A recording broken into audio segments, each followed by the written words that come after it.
Sir Pawan Kalyan గారు చంద్రబాబు నాయుడు గారి మీద అలిగారట. మరి వాళ్ళకి ఏమైనా ఆస్తి గొడవలు ఉన్నాయా? లేకపోతే వేరే ఏమైనా కుటుంబ కలహాలు ఉన్నాయో తెలియదు కానీ నిన్నటి నుంచి పెద్ద ఎత్తున ట్రోల్ అవుతున్న అంశం.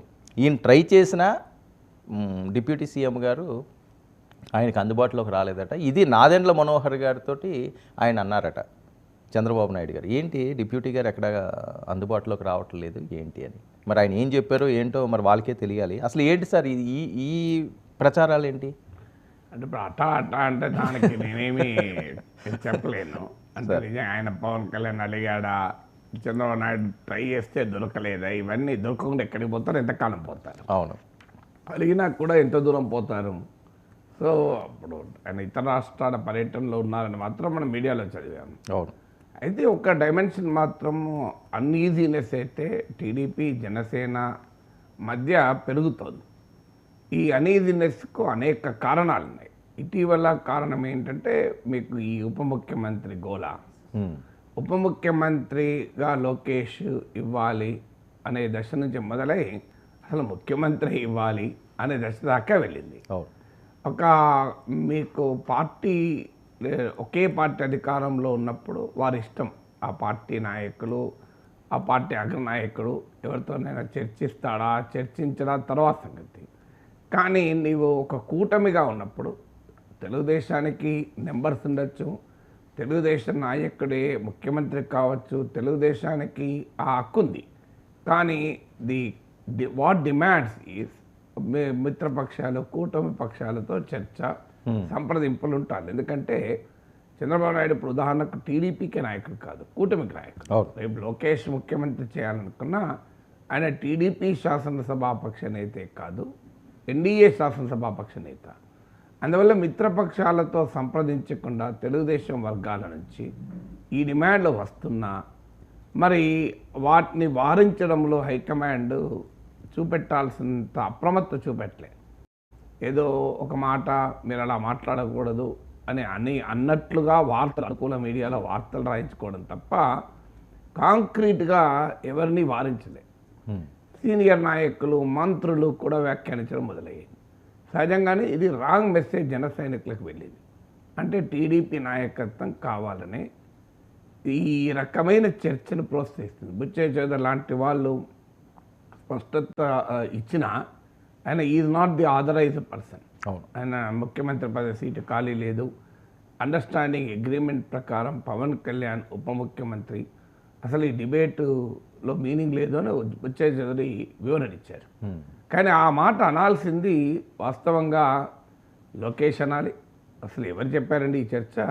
ముఖ్యమంత్రి సీట్ ఏమైనా ఖాళీ ఉందా? చంద్రబాబు నాయుడు గారు ముఖ్యమంత్రిగా ఉన్నాగా నా పేరేంటి, నాతో సంబంధం ఏంటి?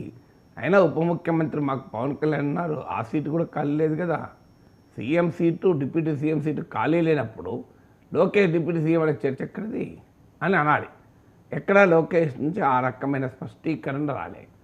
పోనీ లేదు చంద్రబాబు నాయుడు అయినా అనాలి, నేనున్నా నన్ను అనలేకపోతే ఈ కూటమికి నా తర్వాత నాయకుడు పవన్ కళ్యాణ్, ఆ ప్లేస్లు గురించి చర్చ అనవసరం అని చెప్పాలి.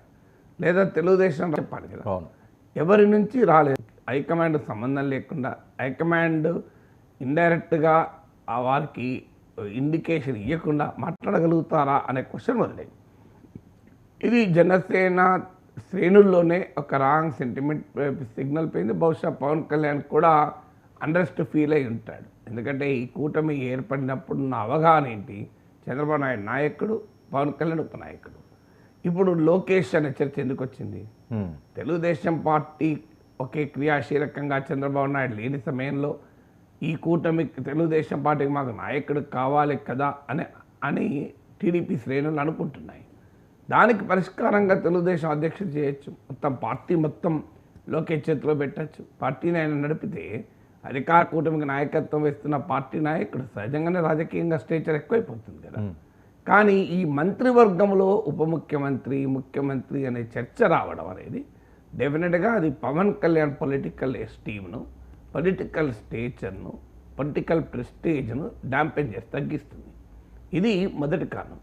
ఇక రెండవ కారణం ఏంటంటే ప్రభుత్వం పట్ల పెరుగుతున్న అసంతృప్తి. ఎంత పెరుగుతుంది, ఎంత మోతాదులో పెరుగుతుంది, అది జగన్మోహన్ రెడ్డికి అనుకూలంగా మారుతుందా, ఈ విశ్లేషణ వేరే. జగన్మోహన్ రెడ్డికి అనుకూలంగా ఇప్పటికిప్పుడే మారే అవకాశం ఉందని నేను అనుకోను. కానీ వ్యతిరేకత, అసంతృప్తి అయితే పెరుగుతుంది. ఇది ప్రజల్లో కాదు, టీడీపీ శ్రేణుల్లో పెరుగుతుంది.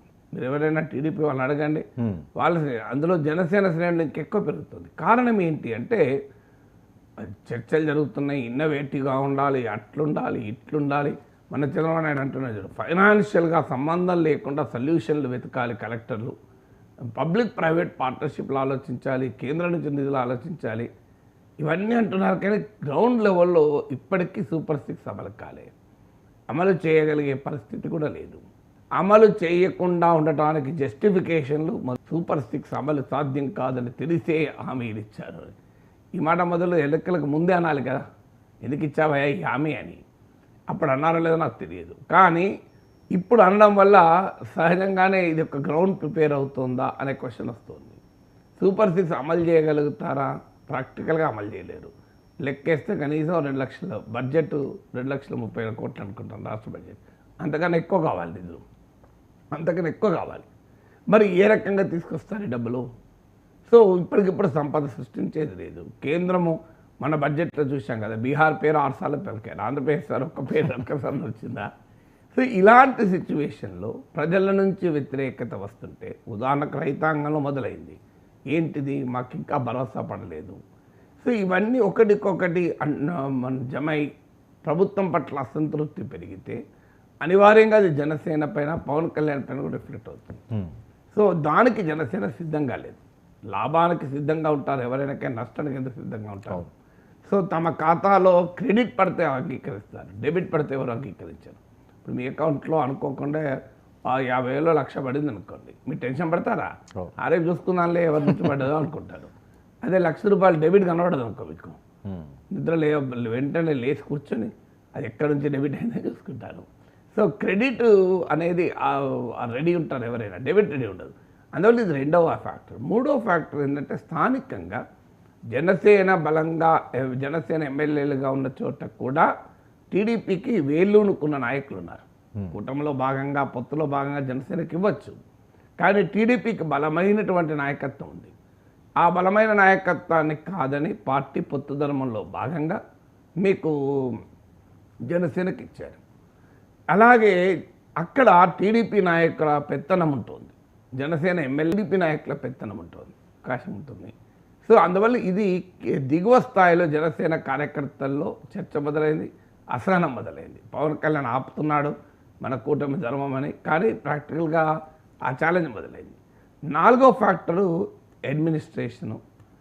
మీరు ముఖ్యమంత్రిగా ఉన్న వ్యక్తి మనసులో ఏముంది అనేది ఊహించి అధికార గణం కదులుతూ ఉంటారు. ఇప్పుడు ఆంధ్రప్రదేశ్ ప్రభుత్వంలో ముఖ్యమంత్రిగా చంద్రబాబు నాయుడు ఉన్నా, ఉప ముఖ్యమంత్రిగా పవన్ కళ్యాణ్ ఉన్నా, లోకేష్కు ఉన్నటువంటి పవర్ పవన్ కళ్యాణ్కి ఉంటుందా? ఇదొక క్వశ్చన్. మీకు అవునన్నా కాదన్నా సీనియర్ అధికారులైనా ఎవరైనా లోకేష్కి ఎక్కువ ప్రియారిటీ ఇస్తున్నారా, పవన్ కళ్యాణ్కి ఎక్కువ ప్రియారిటీ ఇస్తున్నారా అనే క్వశ్చన్ మొదలవుతుంది. కూటమి గనక అన్ని ఈక్వల్ కూటమి అయి ఉంటే మీకు ఈ ప్రాబ్లం ఉండేది కాదు. ఎందుకంటే తెలుగుదేశానికి ఒక 70 సభ్యులు ఉండి 20 సభ్యులు జనసేనకు ఉంటే అధికారులకు కూడా పొలిటికల్ మెసేజ్ పోయేది, ఎందుకంటే జనసేన మద్దతు లేకపోతే ఈ ప్రభుత్వమే ఉండదు అని. కానీ నెంబర్స్ అసిమెట్రీ జనసేన పట్ల, ఎందుకంటే తెలుగుదేశానికే సొంతగా బలం ఉంది. సో అందువల్ల మీకు అడ్మినిస్ట్రేషన్లో లోకేష్కి ప్రియారిటీ ఇస్తున్నారా లేదా పవన్ కళ్యాణ్ ప్రియారిటీ ఇస్తున్నారా? ఇక్కడ కొంతమంది చెప్పేది ఏంటంటే Pawan Kalyan deputy chief minister అయినా కూడా అధికార గణం, సీనియర్ అధికారులంతా లోకేష్కే ఎక్కువ విలువిస్తున్నారు, లోకేష్కి ఎక్కువ ప్రాధాన్యత. అంటే సీఎం గారి తనయుడు, సహజంగా సీఎం గారి తనయుడు కదా, సీఎంకి యాక్సెస్ కదా. మీకు లొకేషన్ సంతృప్తి పరిస్తే ఆ లోకేష్ అంగీకరిస్తే ఉదాహరణకి ఏదైనా, సో ఆయనే సీఎంకి చెప్పుకుంటాడు అనేది. తర్వాత అనేక అంశాల్లో చంద్రబాబు నాయుడు కూడా ఆ నిర్ణయాన్ని లోకేష్కి వదిలేస్తున్నాడు కూడా, పార్టీ నిర్ణయాలు కానీ, పొలిటికల్ కానీ, ఇతర కథ కానీ. సో ఇది 5వ ప్రశ్నగా ముందుకు వస్తుంది. అందువల్ల ఈ ఫ్యాక్టర్స్ అన్నీ కలిస్తే వెరసి అనీజీ రిలేషన్షిప్ మొదలైంది జనసేన టీడీపీల మధ్య ఒక రకమైన అనీజీ రిలేషన్షిప్ అయితే మొదలైంది. ఓకే. దాన్ని అలగడమా అని మీరు పేరు పెట్టండిరా, గులగడమని ఇంకోరు పేరు పెట్టచ్చు, ఏదైనా పేరు పెట్టండి. ఈ ఐదుటితో పాటు ఆరో డైమెన్షన్ ఏంటంటే ఇదంతా కలిసి ఎక్కడ జగన్కి లాభం అవుతుందో అనే అనుమానం కూడా మొదలైంది. ఇప్పుడు మీరు మన డిప్యూటీ